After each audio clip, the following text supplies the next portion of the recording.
পৰৱৰ্তী সময়ত আমি নিশ্চয় আপোনালোকৰ মাজলৈ আমি আগবাঢ়ি লৈ যাম। আমি এইবোৰ আগবাঢ়িছোঁ আদৰণি ভাষণ প্ৰদান কৰিব মাননীয় সন্ত বিষয়া মৃদুল শৰ্মা ডাঙৰীয়া তেখেতক আদৰণি ভাষণ দিব। নমস্কাৰ সকলোলৈকে। মাননীয় বৰপেটা জিলা উন্নয়ন আয়ুক্ত সঞ্জীৱ শৰ্মা ডাঙৰীয়া, চাৰ্কল অফিচাৰ চেঙা ৰেভিনিউ চাৰ্কল, ভাৰতীয় জনতা পাৰ্টীৰ বৰপেটা জিলা সমিতিৰ সভাপতি মণিৰ দাস ডাঙৰীয়াকে প্ৰমুখ কৰি মঞ্চত উপবিষ্ট এগ্ৰিকালচাৰ আৰু তথ্য আৰু জনসম্পৰ্কৰ বিষয়া আৰু সন্মুখৰ আসনত গ্ৰহণ কৰি থকা আসন গ্ৰহণ কৰা উভা গাঁৱৰ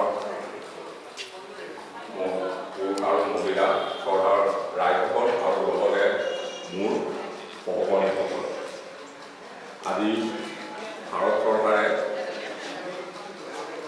বিৰছা মুণ্ডাৰ 150 বছৰীয়া জন্মজয়ন্তীৰ লগত সংগতি ৰাখি সমগ্ৰ ভাৰতবৰ্ষতে এলানি কাৰ্যসূচী ঘোষণা কৰিছে।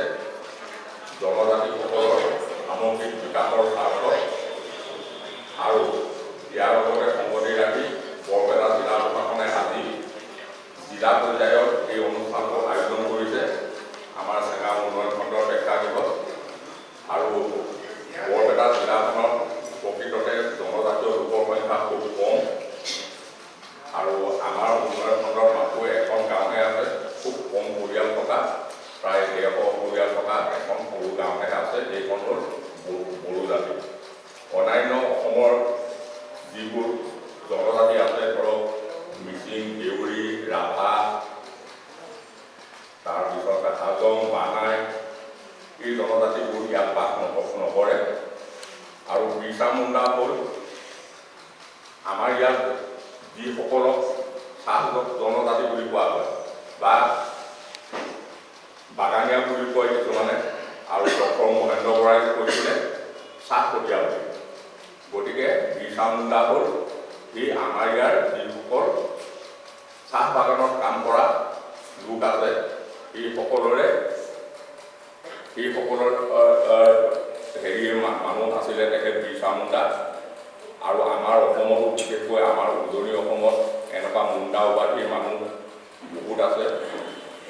আৰু সেই বিৰছা মুণ্ডাৰে জন্ম জয়ন্তী 150 বছৰীয়া জন্ম জয়ন্তী আজি ভাৰত চৰকাৰে উদযাপনৰ দিহা কৰিছে।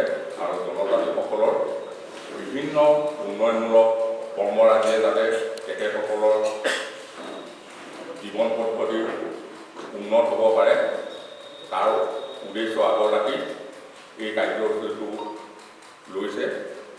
আৰু এই বৰপেটা জিলা প্ৰশাসনৰ হৈ আজি এই অনুষ্ঠানলৈ অহা মঞ্চত উপবিষ্ট বিশিষ্ট ব্যক্তিসকলৰ লগতে মঞ্চত আসন গ্ৰহণ কৰি থকা সমূহ শ্ৰদ্ধাৰ ৰাইজলৈ মই সাদৰেৰে আমন্ত্ৰণ জনাইছোঁ। ধন্যবাদ।